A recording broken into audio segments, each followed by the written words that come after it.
जय Hind everyone. So welcome to wakening classes. जैसा कि बच्चों का लैब अटेंडेंट का एग्जाम है, किसी का सोशल फॉरेस्ट्री का एग्जाम है, किसी का एफए का एग्जाम है और डिफरेंट जेकेएसएसबी के एग्जाम है। जनरल साइंस एक इंपॉर्टेंट कंपोनेंट है। आज हम उसके रिलेटेड एमसीक्यूज डिस्कस करेंगे। लेटेस्ट ट्रेंड के अकॉर्डिंग जो क्वेश्चंस आते हैं स्टेटमेंट वाइज वैसे क्वेश्चन प्रैक्टिस करेंगे और उसके साथ पूरे टॉपिक को भी हम रिवाइज कर लेंगे। तो आपने अच्छे से हर एक क्वेश्चन को पहले खुद ट्राई करना है, उसके बाद एक्सप्लेनेशन को आप सुनो। कुछ पेन डाउन नहीं करना है बट चीजों को रिवाइज करना है। एक रिवीजन कम मैराथन सेशन आप इसको समझ सकते हो। तो पहले क्वेश्चन को आप ट्राई करेंगे। सबसे पहले इसमें consider the following statement regarding gravitation के बारे में कौन सी स्टेटमेंट यहाँ पर करेक्ट है या कौन सी स्टेटमेंट रॉन्ग है। पहली स्टेटमेंट कहता है gravitation force acts between all objects having masses. मतलब ग्रेविटेशन फोर्स सभी ऑब्जेक्ट्स के बीच में लगता है जिनका कुछ ना कुछ मास है और ये फोर्स डायरेक्टली प्रोपोर्शनल होती है उनके मासेस के प्रोडक्ट के। और तीसरी कहता है कि force depends on the medium between the object. तो ऑब्जेक्ट्स के बीच में जो मीडियम है उसके अंदर फोर्स जो है उस पर डिपेंड करता है कि मीडियम किस तरह का, मतलब मीडियम पानी है, मीडियम हवा है, मीडियम वैक्यूम है, उसके ऊपर डिपेंड करता है या नहीं करता है। ठीक है, तो कौन सी स्टेटमेंट करेक्ट है? 1 and 2, 2 and 3, 1 and 3 या all the statements are correct. तो इस क्वेश्चन को पहले आप खुद ट्राई करो। I hope you have tried it. इस क्वेश्चन का आंसर है ऑप्शन है 1 and 2। पहली और दूसरी स्टेटमेंट करेक्ट है, थर्ड स्टेटमेंट रॉन्ग है। ठीक है, ग्रेविटेशनल फोर्स सभी ऑब्जेक्ट्स के बीच में लगता है जिसका मास हो। तो बिल्कुल ग्रेविटेशनल फोर्स के लिए the necessary condition is object must have a mass. अगर कोई ऑब्जेक्ट एग्जिस्ट कर रहा है, उसका कुछ मास है, तो उन दो ऑब्जेक्ट्स के बीच में एक फोर्स ऑफ अट्रैक्शन होती है जिसको हम बोलते हैं ग्रेविटेशनल फोर्स। तो ये तो ऑब्जेक्ट का मास तो होना ही चाहिए और ये जो फोर्स होते हैं वो डायरेक्टली प्रोपोर्शनल होते हैं प्रोडक्ट ऑफ मास। हाँ, जिन भी दो प्रोडक्ट के मासेस के बीच में आप ग्रेविटेशनल फोर्स देख रहे हो उनका जो मल्टीप्लीकेशन होगा उस पर डायरेक्टली प्रोपोर्शनल होगी हमारी ग्रेविटेशनल फोर्स। ये अभी बताता हूँ मैं आपको। और फोर्स जो है डिपेंड करती है मीडियम बिटवीन द ऑब्जेक्ट। नहीं, फोर्स मीडियम पे डिपेंड नहीं करती है। ग्रेविटेशनल फोर्स मीडियम पे डिपेंड नहीं करती है। साउंड जो होती है ना वो मीडियम पे डिपेंड करती है, ग्रेविटेशनल फोर्स नहीं डिपेंड करती है। आप पानी के बीच में दो ऑब्जेक्ट को रख दो, उनमें सेम ग्रेविटेशनल फोर्स होगी। हवा में रखो सेम होगी, वैक्यूम में रखो सेम होगी। तो ग्रेविटेशनल फोर्स जो है वो सेम होती है, वो मीडियम के ऊपर डिपेंड नहीं करती। ठीक है, अब हम थोड़ा सा ग्रेविटेशन के बारे में समझेंगे, उसके बाद बाकी क्वेश्चन करेंगे। देखो, सबसे पहली बात ग्रेविटेशन में प्रॉपर्टीज के रिलेटेड क्वेश्चन आता है। सबसे पहली बात, हमारे नेचर में 4 फंडामेंटल फोर्सेस हैं, उसमें जो ग्रेविटेशनल फोर्स है ना सबसे वीक फोर्स है। ठीक है, तो वीकेस्ट फोर्स आप इसको मान सकते हो। सबसे पहला पॉइंट आपने याद रखना है, ये हमेशा उन ऑब्जेक्ट्स के बीच में लगती है जिनका कुछ ना कुछ मास हो। तो यहाँ पर एक नेसेसरी कंडीशन है कि ऑब्जेक्ट का मास होना चाहिए। मान लो एक ऑब्जेक्ट मेरे पास ये है m1, एक ऑब्जेक्ट ये है मेरे पास m2। ठीक है, इन दोनों के बीच में सेपरेशन मान लो r है। तो यूनिवर्सल लॉ ऑफ ग्रेविटेशन कहता है कि इन दोनों के बीच में जो फोर्स ऑफ ग्रेविटेशन होगी वो डायरेक्टली प्रोपोर्शनल होगी इनके प्रोडक्ट के, मासेस के प्रोडक्ट के, और इनवर्सली प्रोपोर्शनल होगा इनके सेपरेशन के स्क्वायर के। अब आपको पेपर में यहीं पे कंफ्यूज करता है। पेपर में क्या बोलेगा अगर हम दो ऑब्जेक्ट के बीच में सेपरेशन को बढ़ा दें तो ग्रेविटेशनल फोर्स कम होगी या बढ़ेगी? कम हो जाएगी, क्योंकि इनवर्स रिलेशन है ना, उल्टा रिलेशन है। तो अगर सेपरेशन बढ़ेगा तो फोर्स कम हो जाएगी। और अगर पेपर में बोले अगर इन दोनों के मासेस को बढ़ा दें तो ग्रेविटेशनल फोर्स बढ़ेगी कम होगी, तो ग्रेविटेशनल फोर्स बढ़ेगी। जहां पर भी डायरेक्टली प्रोपोर्शनल होता है तो एक के बढ़ाने से दूसरा बढ़ता है, और जहां पर इनवर्सली प्रोपोर्शनल होता है एक के बढ़ाने से दूसरा कम होता है। अगर मैं दोनों इक्वेशन को कंबाइन कर दूं तो ये बन जाएगा F is proportion to m1 m2 by r square. इस प्रोपोर्शनलिटी को हटाते हैं तो हमारे पास g आ जाता है m1 m2 by r square. यही आपका यूनिवर्सल लॉ ऑफ ग्रेविटेशन है, इसको आपने अच्छे से याद कर लेना। g जो होता है ना, g एक कांस्टेंट है। ठीक है, कई बार पेपर में g की वैल्यू पूछ लेता है, इसको बोलते हैं यूनिवर्सल ग्रेविटेशनल कांस्टेंट। इसकी वैल्यू होती है 6.67 into 10⁻⁻11 newton metre square kilogram inverse square. ठीक है, तो मतलब आपको पेपर में ग्रेविटेशन के बारे में कुछ चीजें ये पता होनी चाहिए। ग्रेविटेशन जो है वीकेस्ट फोर्स है। ग्रेविटेशनल फोर्स वहीं पर एग्जिस्ट करती है जहां पर जो ऑब्जेक्ट्स हों और उनका कुछ ना कुछ मास हो, और ये जो फोर्स है डायरेक्टली प्रोपोर्शनल होती है उनके मासेस के प्रोडक्ट के, और इनवर्सली प्रोपोर्शनल होती है सेपरेशन के स्क्वायर के। ठीक है, और इसके बीच में जो g होता है डायरेक्ट यूनिवर्सल ग्रेविटेशनल कांस्टेंट, उसकी वैल्यू होती है 6.67 10⁻⁻11 newton metre square kilogram inverse square. ठीक है, एक और इंपॉर्टेंट चीज, जो ग्रेविटेशनल फोर्स है वो एक अट्रैक्टिव फोर्स है, ये रिपल्सिव फोर्स नहीं है। जैसे दो चार्ज ले लो, दो पॉजिटिव चार्ज ले लोगे ना, पॉजिटिव को रिपेल करेगा, बट ऐसा नहीं है। कोई भी अगर यूनिवर्स की दो बॉडीज लोगे जिनका कुछ ना कुछ मास है तो वो हमेशा अट्रैक्ट ही करेंगे। तो ग्रेविटेशनल फोर्स एक तरह की अट्रैक्टिव फोर्स है। मान लो मैं हूं और मेरे सामने मेरा फोन पड़ा, हम दोनों के बीच में भी ग्रेविटेशनल फोर्स है, बट हमारे मास बहुत कम है इसलिए ग्रेविटेशनल फोर्स ऑब्जर्व नहीं होती। बट अगर आप चल जाओ सन, और सन के आगे पीछे अर्थ घूम रही है ना, this is because of the gravitational force, क्योंकि इनके मासेस बहुत ज्यादा है और ग्रेविटेशनल फोर्स का इन्फ्लुएंस दिखता है। तो ग्रेविटेशनल फोर्स अट्रैक्टिव फोर्स है, सिर्फ अट्रैक्शन में काम आती है। और किन्हीं भी दो ऑब्जेक्ट्स ऑफ द यूनिवर्स, उनका अगर मास है तो उनके बीच में ग्रेविटेशनल फोर्स एग्जिस्ट करेगा, और वो मीडियम के ऊपर डिपेंड बिल्कुल भी नहीं करता है कि कौन से मीडियम पे आप खड़े हो, कहां पर नहीं खड़े हो, ठीक है। एक तो आपको सबसे ज्यादा इस चीज में से क्वेश्चन पूछे जाते हैं। दूसरा आपको ना पेपर में क्वेश्चन आजकल जो पूछ रहे हैं वो फ्री फॉल के रिलेटेड क्वेश्चन पूछ रहे हैं। फ्री फॉल क्या होता है, मतलब नाम से ही पता चला फ्रीली नीचे गिरना, ठीक है। अगर मैंने आपको बोल दिया ग्रेविटेशन फोर्स क्या होती है, किन्हीं भी दो ऑब्जेक्ट्स के बीच में फोर्स ऑफ अट्रैक्शन। अब मान लो उन दो ऑब्जेक्ट्स के बीच में से एक को मैं अर्थ ले लेता हूँ, एक में हमारी धरती माता को ले लेता हूँ, और दूसरा कोई भी ऑब्जेक्ट हो सकता है M2, ठीक है। M1 मैंने अर्थ को ले लिया, M2 मैंने कोई भी और दूसरा ऑब्जेक्ट, मान लो एक पेन ही है, उसको मैं एक हाइट में जाके ऊपर से छोड़ देता हूं। अब वो पेन कहां आएगा, नीचे आएगा, under the influence of gravity. उसको हम बोलते हैं फ्री फॉल। तो जब कोई एक object under the influence of gravity freely move करता है, उस सिचुएशन को हम बोलते हैं फ्री फॉल, ठीक है। This is clear. आपने एक फॉर्मूला पढ़ा हुआ है, force is equals to mass into acceleration, आपने बचपन से ये फॉर्मूला पढ़ा है। बट जब कोई ऑब्जेक्ट ग्रेविटी के इन्फ्लुएंस में नीचे आ रहा होता है ना, उसका मास तो m ही है, बट उसमें जो एक्सेलरेशन लगती है उसको हम स्मॉल g से लिखते हैं, इसको बोलते हैं एक्सेलरेशन ड्यू टू ग्रेविटी, ठीक है। यहां पर भी तुम्हें कोई दिक्कत नहीं। दूसरा, अगर मैं अर्थ के मास को कैपिटल M मान लेता हूं और दूसरा जो ऑब्जेक्ट है उसके मास को स्मॉल m मान लेता हूं, तो इनके बीच में force of gravity, gravitational force का फॉर्मूला लगाओ, F इज इक्वल्स टू वो क्या होता है, g capital M into small m। ये हो गया मास ऑफ अर्थ, ये उस ऑब्जेक्ट का मास डिवाइडेड बाय उनके बीच में सेपरेशन का स्केयर। सेपरेशन क्या होगा, रेडियस ऑफ अर्थ, इसका स्केयर, ठीक है। ये दोनों ही सेम फोर्स है। अगर मैं इसको इक्वेट करूं, देखो मैं कुछ सिखा रहा हूं तुम्हें यहां से निकालना जो तुम्हें काम आएगा, जहां से पेपर में क्वेश्चन पूछता है, GM बाय आर स्केयर, ये आ जाएगा, ठीक है। ये स्मॉल m और ये स्मॉल m कैंसिल, यहां से तुम्हें एक चीज निकली, g जो है वो क्या होता है, GM बाय आर स्केयर। ये g क्या है, स्मॉल g आपका, ये है acceleration due to gravity, gravity की वजह से जो एक्सेलरेशन प्रोड्यूस होती है। अब यहां से आपको समझना है एक्सेलरेशन ड्यू टू ग्रेविटी किसके ऊपर डिपेंड करे, एक तो ग्रेविटेशनल कांस्टेंट, दूसरा मास ऑफ द अर्थ, ठीक है, और तीसरा रेडियस, मतलब सेपरेशन ऑफ द अर्थ, मतलब रेडियस ऑफ द अर्थ पे डिपेंड कर रहा है। आपको कहीं भी मास ऑफ द ऑब्जेक्ट नहीं दिख रहा है।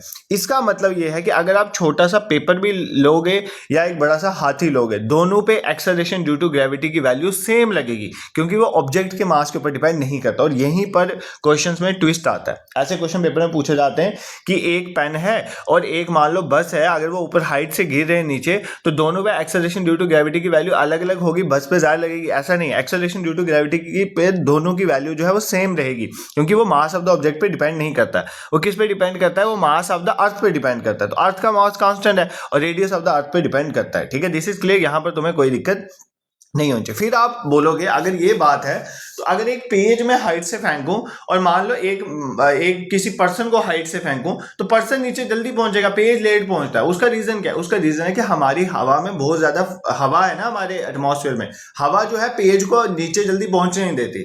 अगर वैक्यूम में एक पेज और एक पर्सन को ऊपर से नीचे फेंकोगे ना, वो दोनों एक ही टाइम पे नीचे पहुंचे, क्योंकि दोनों पे एक्सेलरेशन ड्यू टू ग्रेविटी की वैल्यू सेम रहती है।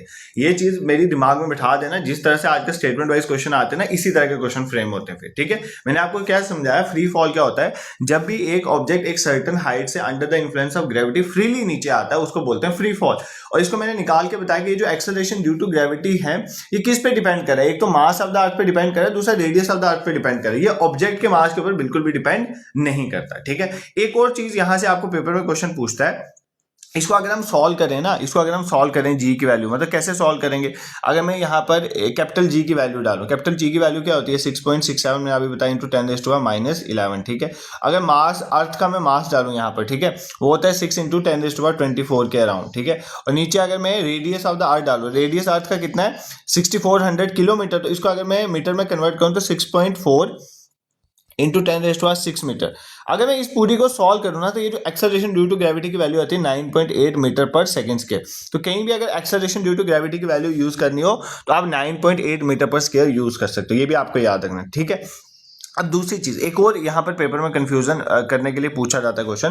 देखो अभी आपने एक्सेलरेशन ड्यू टू ग्रेविटी की वैल्यू निकाली GM/r स्क्वायर, ठीक है। ये r क्या है, रेडियस ऑफ द अर्थ। अब मुझे बताओ क्या अर्थ का रेडियस हर जगह सेम रहता है? नहीं, अर्थ आपका पूरा स्फीयर नहीं है, अर्थ आपका इस तरह से, इस तरह से होने की वजह से जो रेडियस है इक्वेटर में अर्थ का ज्यादा होता है, पोल में कम होता है। ये वाला रेडियस, पोल का रेडियस कम होता है और इक्वेटर का रेडियस जो है वो ज्यादा होता है। तो इसका मतलब अगर मैं इक्वेटर की बात करूंगा, ध्यान से सुनना, अगर इक्वेटर में बात करूंगा तो इक्वेटर में अर्थ का रेडियस ज्यादा है, तो एक्सेलरेशन ड्यू टू ग्रेविटी की वैल्यू कम होगी। तो इक्वेटर में रेडियस ज्यादा, क्योंकि इनवर्सली रिलेशन है ना, देखो ना इनका रिलेशन इनवर्सली है, पहले ही समझाया। तो इक्वेटर पे रेडियस ज्यादा होता है तो एक्सेलरेशन ड्यू टू ग्रेविटी की वैल्यू कम होती है।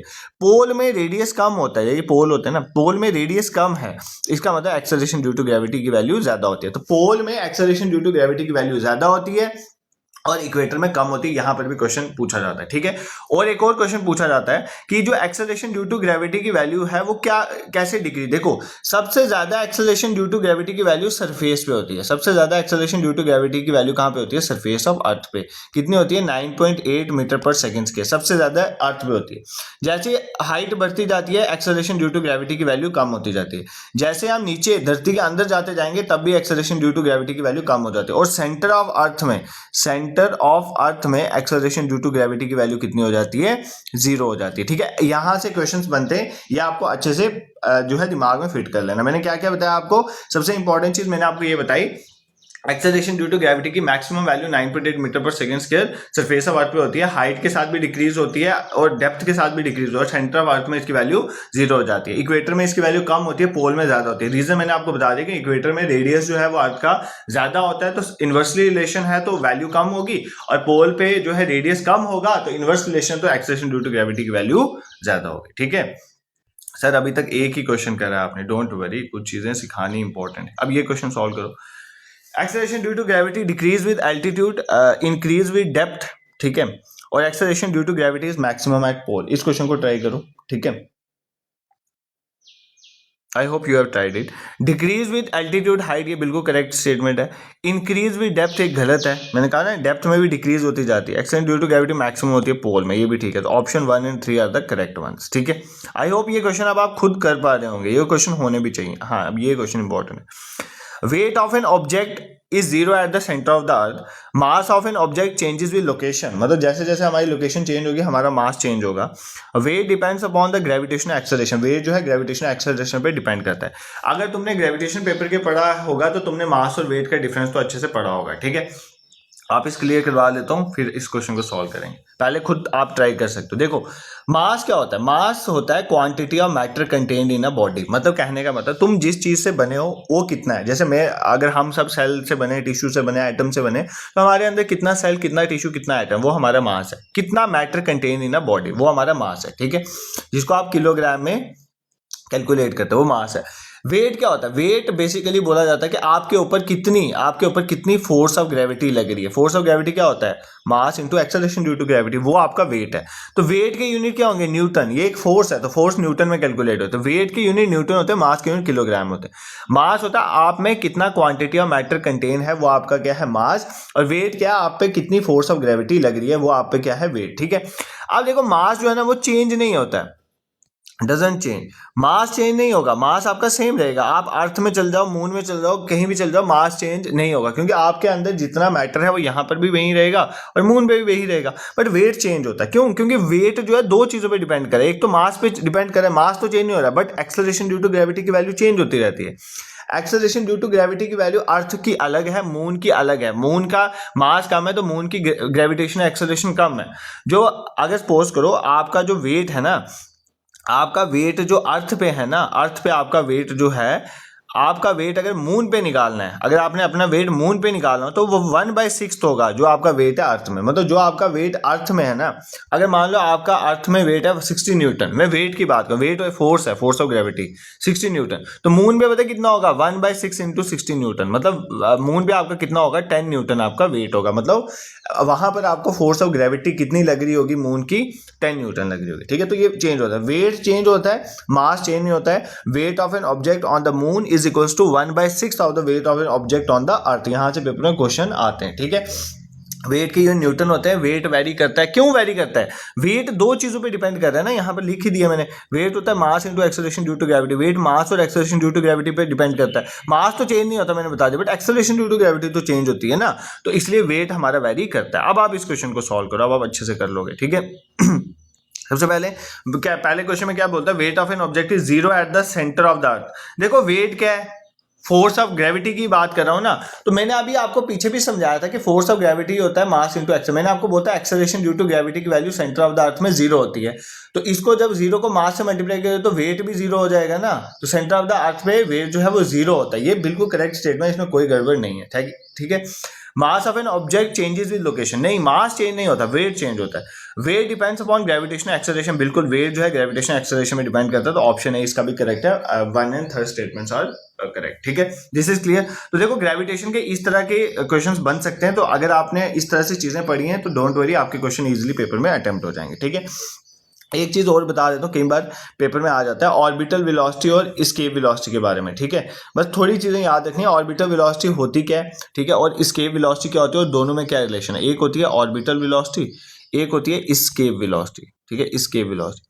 अब इन दोनों में डिफरेंस है। देखो ऑर्बिटल वेलोसिटी वो वेलोसिटी होती है जो चाहिए अगर आपको किसी भी चीज को ऑर्बिट में घुमाना है, ठीक है, किसी भी चीज को, मान लो ये आपकी अर्थ है, मान लो आपने किसी सैटेलाइट को ऑर्बिट में घुमाना है इसके आगे पीछे, ठीक है, मतलब सर्कुलर ऑर्बिट में मान लो, उसके लिए जो जिस वेलोसिटी से आपको इस ऑब्जेक्ट को छोड़ना पड़ेगा ताकि ये ऑर्बिट में घूमे, ऑर्बिट में घुमाने के लिए जो वेलोसिटी चाहिए that is known as orbital velocity, ठीक है। और अगर किसी चीज को अर्थ की ग्रेविटेशनल फोर्स से बाहर लेके जाना है, ठीक है, ताकि वो नीचे ना आए, बाहर निकल जाए, उसके लिए जो वेलोसिटी चाहिए that is known escape velocity. Escape velocity जो होती है वो वेलोसिटी है जो चाहिए हमें किसी चीज को अर्थ की ग्रेविटेशनल पुल से बाहर निकालने के लिए, बाहर निकलने के बाद उसको ऑर्बिट में घुमाने के लिए जो वेलोसिटी चाहिए that is known as orbital velocity. हमेशा एस्केप वेलोसिटी ऑर्बिटल वेलोसिटी से ज्यादा होती है। जो एस्केप वेलोसिटी होती है ना वो √2 ऑर्बिटल वेलोसिटी के बराबर होती है, मतलब जो भी आपकी ऑर्बिटल वेलोसिटी आएगी उसको √2 से मल्टीप्लाई कर दो, √2 का मतलब क्या है 1.414 अप्रोक्सीमेट, इससे मल्टीप्लाई कर दोगे तो आपकी एस्केप वेलोसिटी निकल जाएगी। तो यहां से कई बार क्वेश्चन पूछता है एस्केप वेलोसिटी जो है और ऑर्बिटल वेलोसिटी, देखो ऑर्बिटल वेलोसिटी या एस्केप वेलोसिटी निकालने का फॉर्मूला क्या होता है पहले ये देख लो, ठीक है। ऑर्बिटल वेलोसिटी और एस्केप वेलोसिटी निकालने का क्या फॉर्मूला, देखो अगर आपको ऑर्बिटल वेलोसिटी निकालनी है ना, आपने क्या करना है √gm/r कर लेना है, ठीक है, √gm/r, जी ग्रेविटेशनल का mass of the earth and वही जो रेडियस ऑफ द अर्थ आ गया, ठीक है। तो ये आ गया आपका ऑर्बिटल वेलोसिटी। और एस्केप वेलोसिटी का फॉर्मूला होता है, बस इधर कुछ नहीं करना है, अंडर 2 भी आ जाएगा ना, 2gm/r, ठीक है। तो देखो ये सेम ही है, √2, इसको ऐसे लिख सकता हूं √gm/r, ठीक है। तो ये gm/r क्या है, √VO है। तो बेसिकली हमारी जो एस्केप वेलोसिटी है वो √2 ऑर्बिटल वेलोसिटी के बराबर होता है, ठीक है। Escape velocity √2 times circular orbital velocity के बराबर होता है। ऑर्बिटल वेलोसिटी का फॉर्मूला पढ़ा दिया। और अर्थ की सरफेस के ऊपर अगर मैं बात करूं, ऑर्बिटल वेलोसिटी की वैल्यू जो होती है वो होती है 7.9 किलोमीटर पर सेकंड के हिसाब से, ये याद कर लेना। और अगर आपने किसी चीज को एस्केप करवाना है अर्थ की ग्रेविटेशन फोर्स से बाहर, तो आपको 11.2 किलोमीटर पर सेकंड के हिसाब से उसको बाहर फेंकना पड़ेगा। तो जब कोई एक ऑब्जेक्ट 11.2 किलोमीटर पर सेकंड की स्पीड से आप उसको बाहर फेंकोगे तो वो अर्थ की ग्रेविटेशनल पुल से बाहर निकल जाएगा। ये चीजें आप याद करोगे, ठीक है। कुछ नहीं, मैंने सिंपली बता दिया। क्वेश्चन को थोड़ा ट्रिकी बनाने के लिए ऑर्बिटल और एस्केप वेलोसिटी के कंसेप्ट को भी यूज कर सकते हैं। कुछ नहीं, ऑर्बिटल वेलोसिटी वो वेलोसिटी होती है जिसके थ्रू आप किसी भी चीज को ऑर्बिट में घुमा सकते हो, और ये हमेशा एस्केप वेलोसिटी से पहले एस्केप करोगे ना उसको ग्रेविटेशन पुल से, फिर ही तो ऑर्बिट में घुमाओगे। तो पहले आपको एस्केप करवाना है, तो एस्केप करवाने वाली जो वेलोसिटी है उसकी वैल्यू 11.2 किलोमीटर पर सेकंड होनी ही चाहिए, और ये √2 टाइम्स ऑर्बिटल वेलोसिटी के बराबर होता है। I hope this is clear to you, तुम्हें यहाँ पर कोई दिक्कत नहीं होगी, ठीक है। नेक्स्ट क्वेश्चन पे मूव करते हैं। अब नेक्स्ट टॉपिक होगा, ठीक है। हमने ग्रेविटेशन के 2-3 क्वेश्चन डिस्कस कर दिए, अब चलते हैं कुछ क्वेश्चन पे मूव करते हैं, ठीक है। आपका पहला क्वेश्चन क्या कहता है, पहला क्वेश्चन है consider the following statements regarding reaction with acids, ठीक है। एसिड्स के साथ रिएक्शंस होती हैं, उनके बारे में तुम्हें कुछ चीजें यहाँ पे बतानी है। कहता है all metals react with dilute acid to liberate hydrogen gas, ठीक है। सारे मेटल्स जो हैं वो क्या करते हैं, सारे मेटल्स एसिड के साथ रिएक्ट करते हैं टू लिबरेट हाइड्रोजन गैस, ठीक है, पहली ये स्टेटमेंट। दूसरा, copper doesn't react with dilute hydrochloric acid, copper जो है वो HCl के साथ रिएक्ट नहीं करता है। दूसरा कहता है nitric acid generally doesn't produce hydrogen gas with matter, ठीक है। नाइट्रिक एसिड जो है वो हाइड्रोजन गैस जो है मेटल के साथ प्रोड्यूस नहीं करता। करो इस क्वेश्चन को ट्राई। देखो यार ये सारी क्वेश्चन तुमने पढ़े हुए हैं अच्छे से, अगर तुमने NCERT अच्छे से कवर करा ना ये क्वेश्चन आराम से इजीली हो जाता है, बट अगर तुमने NCERT नहीं पढ़ा फिर मैं कुछ बोल नहीं सकता ना, ठीक है। अब देखो सारे मेटल्स एसिड के साथ रिएक्ट नहीं कर सकते ना, नहीं कर सकते सारे मेटल्स, इसमें सभी ले लिए तो भाई फिर नोबल मेटल्स का क्या होगा। नोबल मेटल्स वो मेटल्स होते हैं जो रिएक्ट ही नहीं करते। तो नोबल मेटल्स में आ गया हमारे पास जैसे गोल्ड, ठीक है, गोल्ड आ गया, फिर सिल्वर आ गया, ये थोड़ी रिएक्ट करते हैं इतने इजीली। तो सारे मेटल जो है वो रिएक्ट नहीं करते एसिड के साथ और हाइड्रोजन गैस लिबरेट नहीं करते। इतना आपको समझ आ गया कि मेटल्स एसिड के साथ रिएक्ट करते हैं, हाइड्रोजन गैस निकलते हैं, बट सारे मेटल्स नहीं करते। नोबल मेटल्स आ जाते हैं ना, गोल्ड सिल्वर वगैरह, ये नहीं करते। दूसरा, कॉपर जो है वो HCl के साथ रिएक्ट नहीं करता है। ये स्टेटमेंट बिल्कुल करेक्ट है, कॉपर HCl के साथ रिएक्ट नहीं कर सकता। क्यों? कॉपर जो है वो हाइड्रोजन से कम रिएक्टिव है, तो कम रिएक्टिव है तो उसको रिप्लेस नहीं कर सकता, तो इसलिए जो है कॉपर जो है डाइल्यूट HCl के साथ रिएक्ट नहीं करेगा। ठीक है, ये स्टेटमेंट करेक्ट थी। निट्रिक एसिड जो है वो हाइड्रोजन गैस प्रोड्यूस नहीं करता मेटल के साथ। निट्रिक एसिड इसलिए प्रोड्यूस नहीं करता कि निट्रिक एसिड जो है HNO3 वो एक स्ट्रॉन्ग ऑक्सीडाइजिंग एजेंट है। जब वो मेटल के साथ, ध्यान सुना, जब वो मेटल के साथ रिएक्ट करता है ना, तो जो हाइड्रोजन गैस प्रोड्यूस होती है, ये क्या करता है, उस हाइड्रोजन गैस को वाटर में कन्वर्ट कर देता है जल्दी से, क्योंकि ऑक्सीडाइजिंग एजेंट है, इसलिए जो है हाइड्रोजन गैस प्रोड्यूस नहीं होती, यहाँ पर वाटर बन जाता है। ये स्टेटमेंट बिल्कुल करेक्ट है और ये स्टेटमेट पेपर में पूछी भी जा सकती है कि निट्रिक एसिड जो है वो मेटल के साथ जब रिएक्ट करता है तो जनरली हाइड्रोजन गैस प्रोड्यूस नहीं होती, क्योंकि nitric acid is a strong oxidizing agent और वो जो हाइड्रोजन प्रोड्यूस होते हैं उसको वाटर में कन्वर्ट कर देते हैं। ठीक है, दिस इज क्लियर। देखो, पहले ना मैं थोड़ा पढ़ाऊंगा, उसके बाद ऑल दो मेटल्स एंड नॉन मेटल्स का मैराथन सेशन मैंने आपको पढ़ाया हुआ, उसमें सब कुछ कवर करवाया था मैंने A to Z, बट फिर भी आज आपका पेपर अब पास है तो मुझे कुछ चीजें रिवाइज करवानी है। देखो, सिंपल बेसिक प्रॉपर्टीज तुम्हें पता है, मेटल्स हार्ड होते हैं, मेटल जो होते हैं उनका मेटालिक लस्टर होता है, मेटल सोनरस होते हैं, मेटल डक्टाइल होते हैं, मेटल मेलिएबल होते हैं, ये चीज़ें तो बताने वाली नहीं है। ठीक है, और नॉन मेटल इनका एंटी होता है, बट कुछ एक्सेप्शन हैं जहाँ से पेपर पूछता है। सबसे पहली एक्सेप्शन ये है, सारे मैटर जो है रूम टेम्परेचर में जो है वो सॉलिड फॉर्म में एग्जिस्ट करते हैं। तो कौन सा लिक्विड फॉर्म में एग्जिस्ट करता है? Accept mercury. मरकरी जो है वो लिक्विड फॉर्म में एग्जिस्ट करता है। मरकरी एक मेटल है जो लिक्विड फॉर्म में एग्जिस्ट करता है। अगर नॉन मेटल की बात करूं तो ब्रोमीन, ठीक है, नॉन मेटल की बात करूं तो ब्रोमीन जो है वो भी लिक्विड है रूम टेम्परेचर। बट मेटल्स की बात करूं तो मरकरी जो है एक मेटल है जो लिक्विड फॉर्म में एग्जिस्ट करता है रूम टेम्परेचर। ठीक है, अब मेटल्स का high melting and boiling point है, जल्दी जल्दी मेटल मेल्ट या बॉयल नहीं होते। बट जो गैलियम और सीजियम है ना, उनका बहुत लो मेल्टिंग पॉइंट है। गैलियम एंड सीजियम ये भी मेटल्स हैं but having low melting point, ये पॉइंट आपको याद रखना है। ठीक है, यहाँ से पेपर में क्वेश्चन आता है। उसके बाद जो है अगर इनको आप अपने हाथ में रखो तो भी ये चल जाएंगे। ठीक है, अब ऐसे नॉन मेटल जो है वो उनमें चमक नहीं होती, लस्ट्रस नहीं होते। बट आयोडीन एक नॉन मेटल है, आयोडीन एक नॉन मेटल है बट लस्ट्रस है। ठीक है, ये आपको याद रखना है। ठीक है, बीइंग अ नॉन मेटल ये लस्ट्रस नहीं होना चाहिए, but iodine is an exception to non metals. ठीक है, अब उसके बाद कार्बन एक नॉन मेटल है, ये बहुत इंपॉर्टेंट है। कार्बन एक नॉन मेटल है बट कार्बन का एलोट्रोप जो है डायमंड है। ठीक है, डायमंड आपको पता है, diamond is the hardest substance. ठीक है, डायमंड सबसे हार्ड चीज है, हार्डेस्ट नेचुरल सब्सटेंस एग्जिस्टिंग वो डायमंड है, तो ये आपको याद रखना है। और इसका बहुत हाई मेल्टिंग और बॉइलिंग पॉइंट भी होता है, जबकि नॉन मेटल का नहीं होना चाहिए, ये भी एक एक्सेप्शन है। और इसी कार्बन में हमारे पास एक चीज आ जाती है, ग्रेफाइट। ठीक है, ये भी कार्बन का ही एलोट्रोप है। ऐसे कार्बन नॉन मेटल है तो गुड कंडक्टर ऑफ इलेक्ट्रिसिटी नहीं होना चाहिए, बट ग्रेफाइट जो है वो एक अच्छा कंडक्टर ऑफ इलेक्ट्रिसिटी है, गुड कंडक्टर ऑफ इलेक्ट्रिसिटी। ठीक है, ये आपको याद रखना है। सबसे बेस्ट कंडक्टर ऑफ इलेक्ट्रिसिटी होता है सिल्वर, बट हम घरों में सिल्वर की तारें इसलिए नहीं यूज करते, सिल्वर महंगा पड़ता है, ये भी याद कर लेना है। ठीक है, और कुछ ऐसे मेटल्स हैं जैसे लाइक सोडियम पोटेशियम। ठीक है, ये अल्कली मेटल्स इनको बोलते हैं, सोडियम पोटेशियम। ये बहुत सॉफ्ट हैं और सॉफ्ट होने की वजह से इनको आप नाइफ के साथ भी कट कर सकते हो। क्यों सॉफ्ट हैं? क्योंकि बेसिकली इनकी लो डेंसिटी और लो मेल्टिंग पॉइंट है, डेंसिटी भी लो है और मेल्टिंग पॉइंट भी लो है, लो मेल्टिंग पॉइंट। ठीक है, अब ऐसे क्वेश्चन तुमने अच्छे से पढ़ के जाने, क्योंकि ऐसे क्वेश्चन से स्टेटमेंट वाइज पेपर में क्वेश्चन में घुमाने के लिए कुछ भी प्रॉपर्टीज के related match the following type बना सकता है। ठीक है, दिस इज क्लियर। ये तो कुछ आ गया मेटल्स की, मैंने एक्सेप्शंस वगैरह तुम्हें बता दी।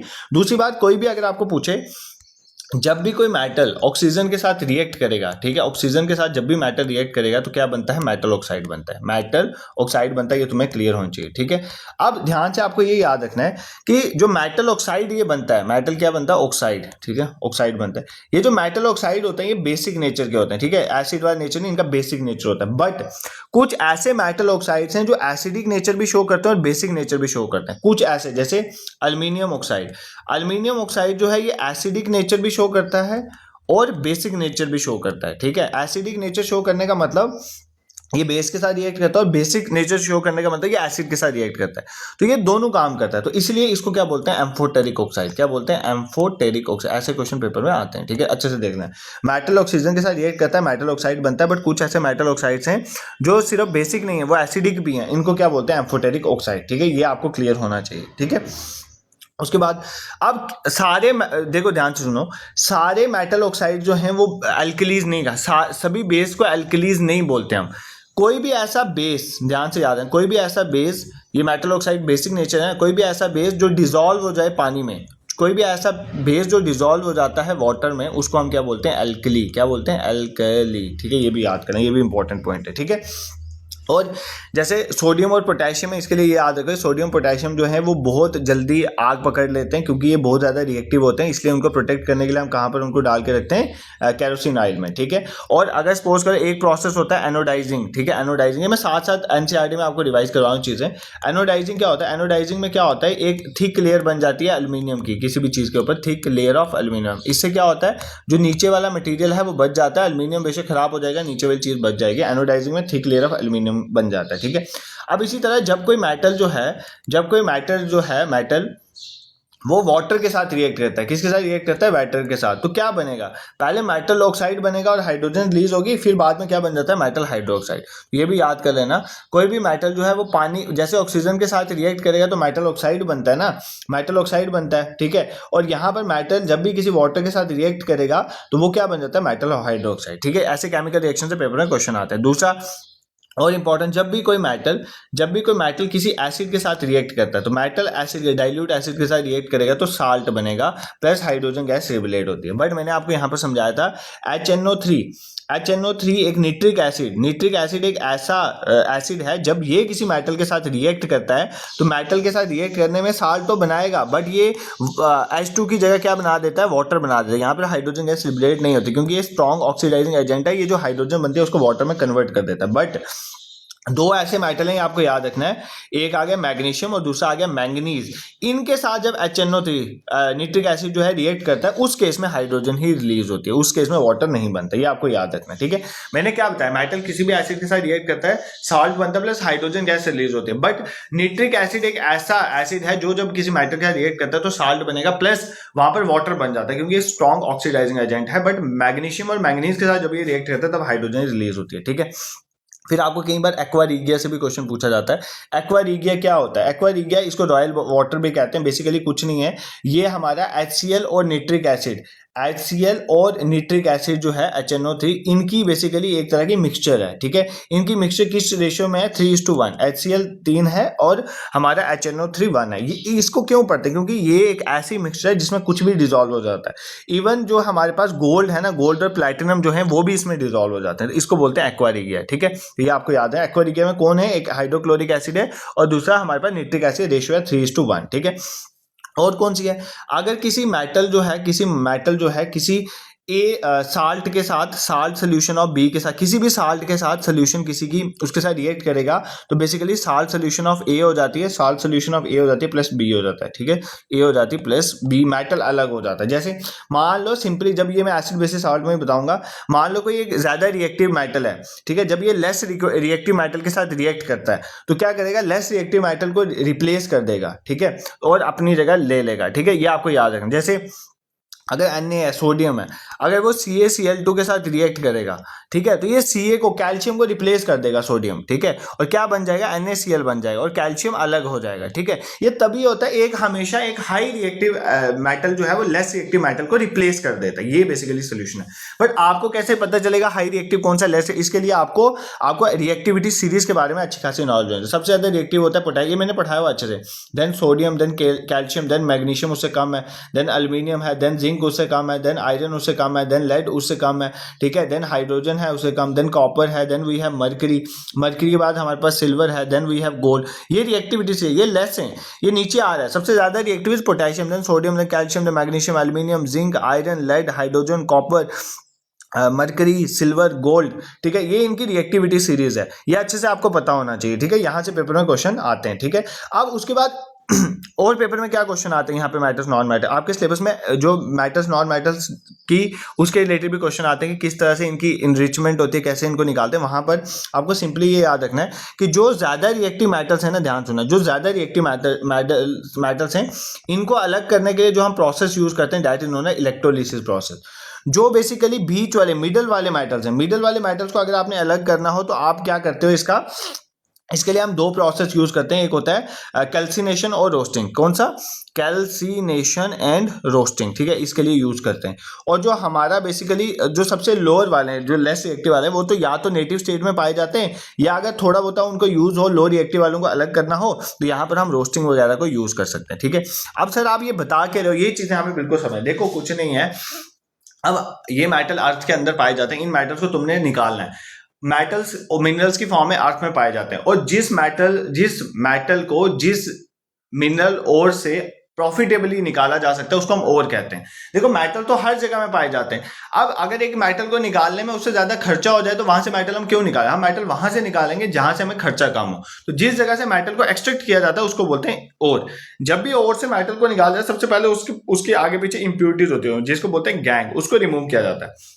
फिर ये मेटल्स फ्री स्टेट में तो मिलते नहीं है, जो तो लो रिएक्टिविटी ये वाले फ्री स्टेट में फिर मिल सकते हैं, बट ऊपर वाले जो हाई रिएक्टिव किसी ना किसी के साथ रिएक्ट होकर बैठे होते हैं, उनको सबसे पहले क्या किया जाता है? उन दूसरे मेटल से अलग किया जाता है। इसको बोलते हैं मेटल की एक्सट्रैक्शन। उसके लिए डिफरेंट मेथड्स हैं। जैसे पहले जो हाई रिएक्टिव हैं उनके लिए हम इलेक्ट्रोलिसिस करते हैं, ठीक है। जो बेसिकली हमारे पास मिडल वाले हैं, देखो मिडल हैं रिएक्टिविटी सीरीज में, उनके दो मेथड्स हैं उनको अलग करने के लिए। कौन से? एक तो जो मिडल में पाए जाते हैं ना मेटल, मिडल रिएक्टिव है, ये वाले मेटल जो हैं ये दो तरह से पाए जाते हैं। या तो ये बेसिकली क्या होगा, या तो ये कार्बन की और कार्बोनेट की ओर के फॉर्म में पाए जाएंगे, कार्बोनेट की ओर की फॉर्म में पाए जाएंगे, या सल्फाइड की ओर की फॉर्म में पाए जाएंगे, ठीक है। मतलब या ये कार्बोनेट के साथ रिएक्ट होकर बैठे होंगे या सल्फर के साथ रिएक्ट होकर बैठे होंगे। अगर तो कार्बोनेट की फॉर्म में पाए गए होंगे तो इनको कैल्सिनेशन के थ्रू जो है हम इनको अलग कर लेंगे, और अगर सपोज करो सल्फाइड की ओर की फॉर्म में पाए जाएंगे तो रोस्टिंग से अलग कर देंगे। अब कैल्सिनेशन में क्या होता है और रोस्टिंग में होता है, ये आपको क्लियर होना चाहिए। देखो कैल्सिनेशन और रोस्टिंग में कोई ज्यादा फर्क नहीं है। होता क्या है कि कैल्सिनेशन में हम क्या करते हैं, कैल्सिनेशन में और रोस्टिंग में क्या होता है कि ऑक्सीजन हम कितना यूज कर रहे हैं, ठीक है। एक में हम क्या करते हैं, ऑक्सीजन जो है कि प्रेजेंस में करते हैं, ठीक है, और एक में होता है लिमिटेड ऑक्सीजन की फॉर्म में हम क्या करते हैं, रिएक्ट करते हैं। जब अगर हम प्रेजेंस ऑफ ऑक्सीजन में रिएक्ट करेंगे, ठीक है, प्रेजेंस ऑफ ऑक्सीजन में अगर हम रिएक्शन करेंगे तो उस मेथड को बोलते हैं हम रोस्टिंग। और जहां पर लिमिटेड ऑक्सीजन में एक्सट्रैक्शन करेंगे, लिमिटेड ऑक्सीजन, वहां पर ऑक्सीजन हम ना के बराबर यूज करें तो उसको हम बोलते हैं कैल्सिनेशन। पर यही फर्क है। जैसे मान लो एग्जांपल के तौर में बताओ, जैसे जिंक इसके बीच में आता है ना, तो जिंक किसी के साथ भी रिएक्ट होकर बैठ सकता है। जिंक सल्फाइड के साथ रिएक्ट होकर बैठा हुआ है, तो ये जिंक सल्फाइड जो है, अगर मैंने आपको बोला जब सल्फर से रिएक्शन होकर बैठे तो रोस्टिंग से अलग करना पड़ेगा। तो क्या करना पड़ेगा, ऑक्सीजन की प्रेजेंस में इसकी रिएक्शन करा, इसको हीट करना पड़ेगा। तो जब मैं इसको हीट करूंगा तो ये क्या बन जाएगा, ये जिंक ऑक्साइड बन जाएगा। क्या बन जाएगा, जिंक ऑक्साइड बन जाएगा, सल्फर डाइऑक्साइड अलग हो जाएगा। फिर इस जिंक ऑक्साइड को मैं जब वापस हीट करूंगा तो मैं जिंक को अलग कर लूंगा। बट अगर सपोज करो जिंक जो है वो कार्बोनेट की फॉर्म में पाया गया है, तो तब मुझे इसको ऑक्सीजन से रिएक्ट नहीं करवाना, तब मुझे लिमिटेड ऑक्सीजन में इसको हीट करवाना है। तो ये क्या बन जाएगा, ZNO बन जाएगा प्लस CO2 बन जाएगा, ठीक है। बस आपको ये मैथड अच्छे से पता होना चाहिए कि जो भी मेटल रिएक्टिविटी सीरीज में हाई प्लेस में आते हैं उनको हम इलेक्ट्रोलिसिस से सेपरेट करते हैं, जो मिडल में आते हैं उनको कैल्सिनेशन और रोस्टिंग से करते हैं, जो सबसे नीचे वाले हैं वो भी या तो फ्री स्टेट में होते हैं या रोस्टिंग में। कैल्सिनेशन में हम लिमिटेड एयर में क्या करते हैं, उसको हीट करते हैं, और बेसिकली रोस्टिंग में हम क्या करते हैं, ऑक्सीजन की अच्छी खासी प्रेजेंस में इसको हीट करते हैं, ठीक है। यार ये कुछ इंपॉर्टेंट चीजें हैं जहां से पेपर में क्वेश्चन आते हैं। पूरा मेटल्स नॉन मेटल्स मैंने आपको थोड़ा रिवाइज करवा दिया। ये सेशन ऐसा नहीं है कि जस्ट आपने एमसीक्यूज लगाने, इस सेशन के एंड में जो भी टॉपिक्स के हमने एमसीक्यूज पढ़े होंगे ना वो सारे आपको रिवाइज हो चुके होंगे, ठीक है। अब कई बार मेटल्स को जंग लग जाता है, उसको बचने से डिफरेंट प्रोसेस हैं, जैसे गैल्वेनाइजेशन में हम क्या करते हैं, जैसे आयरन और स्टील को बेसिकली प्रोटेक्ट करने के लिए हम उसके ऊपर किसकी लगा लेते हैं, कोटिंग जिंक की। जैसे एनोडाइजिंग बताया था ना, ऊपर एल्यूमिनियम की को कर लेते हैं। इस तरह हम एलॉय बना लेते हैं, एक दो मेटल्स को मिलके एलॉय बना लेते हैं। एलॉय से भी वो जल्दी खराब नहीं होता है। और पेपर में कई बार ये भी पढ़ के जाना, कौन सा किसका एलॉय है, ब्रास जो है एलॉय है वो किसका है, सीधा ब्रोंज किसका एलॉय, ब्रॉन्ज जैसे कॉपर और जिंक का एलॉय है, ठीक है। ब्रोंज जो है कॉपर और टिन का एलॉय है, ठीक है, कॉपर और टिन का। ये आपको सब मैंने पढ़ाया हुआ है, तो आप मैराथन सेशन देख सकते हो। अभी जस्ट ये रिवीजन सेशन है। सोल्डर जो है वो किसका एलॉय है, लेड और टिन का, ठीक है, ये आप देख सकते हो। ये कुछ इंपॉर्टेंट चीजें थी, मुझे लगता है मेटल्स नॉन मेटल। अब तुम मेटल नॉन मेटल के सारे क्वेश्चन उड़ा दोगे, ठीक है। जैसे ये देखो, आप क्वेश्चन खुद सॉल्व करो। All metal oxides are basic in nature, सभी मेटल ऑक्साइड बेसिक नेचर के होते हैं, ठीक है। अभी समझाया तुम्हें क्या सभी मेटल ऑक्साइड बेसिक नेचर के होते हैं? नहीं, कुछ मेटल ऑक्साइड एम्फोटेरिक भी होते हैं, वो बेसिक नेचर के भी होते हैं, एसिडिक नेचर के भी होते हैं। पहली स्टेटमेंट तो रॉन्ग होगी। सब metal oxide react with both acids and bases, बिल्कुल करेक्ट है। एल्यूमिनियम ऑक्साइड एम्फोटेरिक, बिल्कुल, तो उन्हीं को बोलते हैं एम्फोटेरिक ऑक्साइड। ऑप्शन 2 और 3 करेक्ट है। कुछ नहीं है, सिंपल है। कुछ एल्यूमिनियम ऑक्साइड मैंने आपको पढ़ाया था ना, एम्फोटेरिक ऑक्साइड है, वो एसिड के साथ भी रिएक्ट कर सकता है और बेसिक के साथ भी रिएक्ट कर। सभी मेटल ऑक्साइड बेसिक नेचर के नहीं होते, कुछ एसिडिक भी होते हैं। ये क्वेश्चन करो खुद। A more reactive matter can displace a less reactive matter from its compound, बिल्कुल, वो पढ़ा ना, salt solution of B plus metal A is equals to salt solution of A plus metal B, तो separate कर सकता है उसको। Copper can displace iron from iron sulphate, भाई इसके लिए तुम्हें रिएक्टिविटी सीरीज पता है। कॉपर कहाँ डिप्लेस, कॉपर बहुत नीचे आता है, आयरन बहुत ऊपर है। आयरन डिप्लेस कर सकता है कॉपर को, कॉपर नहीं कर सकता है। जिंक कॉपर को कर सकता है, ये तो मैंने करके बताया था, जिंक कर सकता है, बिल्कुल। तो पहली और third statement are the correct ones, ठीक है भाई, कर लोगे क्वेश्चन आप तो। बस ऐसे पढ़ के जाना, फिर स्टेटमेंट वाइज जैसे भी क्वेश्चन आएंगे आप इजीली कर लोगे। और इसके लिए मैंने मैराथन सेक्शन डाले, आपको एनसीईआरटी पे अच्छा होल्ड होना चाहिए यहाँ पर, ठीक है, इसलिए उसी हिसाब से मैं आपको भी रिवाइज करवा रहा हूँ पेपर में जाने से पहले, ठीक है। और अगर मेरा पढ़ाना आपको पसंद आता है तो at least you can support me bye subscribing this YouTube channel, इतना तो कर ही सकते हो तुम, ठीक है। बाकी और सेशन भी ले आएंगे एक आधा। नेक्स्ट देखो, एल्यूमिनियम रिएक्ट कर सकता है एसिड के साथ और बेस के साथ भी, ठीक है। जिंक ऑक्साइड भी रिएक्ट कर सकता है एसिड और बेस के साथ भी। देखो एल्यूमिनियम और जिंक ऑक्साइड दोनों एम्फोटेरिक ऑक्साइड है, तो दोनों एसिड और बेस के साथ रिएक्ट कर सकते हैं। एम्फोटेरिक सबस्टांस जो है रिएक्ट करता है एसिड के साथ ओनली, नहीं, ये भी गलत है। Option 1 is the correct answer, ठीक है। अब क्वेश्चन निकल रहे होंगे तुम्हारे भी यार, डोंट वरी। अब देखो जैसे ये क्वेश्चन देखो, highly reactive matters are extracted by electrolysis, less reactive matter जो है नेटिव स्टेट में पाए जाते हैं। Moderately reactive matter extracted using carbon reduction. तो बताओ इस क्वेश्चन को कैसे करोगे? ये क्या स्टेटमेंट करेक्ट है? हाईली रिएक्टिव मेटल्स को इलेक्ट्रोलिसिस से कर दो, करेक्ट है। लेस रिएक्टिव मेटल जो होते हैं वो नेटिव स्टेट में, बिल्कुल, गोल्ड वगैरह नेटिव स्टेट में ही पाए जाते हैं। मॉडरेटली रिएक्टिव मेटल को आप कार्बन रिडक्शन से कर सकते हो, बिल्कुल कर सकते हो ना, कार्बोनेशन वाला मेथड हमने पढ़ा है लिमिटेड एयर में। तो ये तीनों स्टेटमेंट जो है वो करेक्ट है, तो ऑप्शन डी इस क्वेश्चन का करेक्ट आंसर है, ठीक है। अगर आपको कंसेप्ट पे होल्ड है, जिस तरह के भी स्टेटमेंट वाइज क्वेश्चन आ जाए आपको, आप उनको इजिली कर सकते हो, ठीक है। और आज मैंने लाई सारे स्टेटमेंट वाइज क्वेश्चन थे ताकि तुम्हारा एक अच्छा सा होल्ड बने, ठीक है। अब जो क्वेश्चन आएंगे वो एसिड बेसिस सॉल्ट में आएंगे। आपके सिलेबस में, कईयों के सिलेबस में एसिड सॉल्ट लिखा है, किसी में एसिड बेसिस सॉल्ट लिखा है, लैब अटेंडेंट वालों में एसिड और साल्ट लिखा है, ठीक है। और इसलिए हमने एसिड बेसिस सॉल्ट को भी अब इस तरह से करना है। इसके भी कुछ क्वेश्चन आप प्रैक्टिस करेंगे, उसके बाद जो आपके टॉपिक्स हैं जैसे इन्वायरमेंट, पोल्यूशन, ये वो, उसके भी करेंगे। और अगर तुम्हें मुझे बोलोगे ये इसका मान लो एक पार्ट है, एक और पार्ट में हम एक और इसी तरह के जो बचते हुए टॉपिक्स हैं इसी तरह से उसको रिवाइज करते हुए उनके क्वेश्चंस भी सॉल्व कर लेंगे, ठीक है। या आप मुझे बता सकते हो।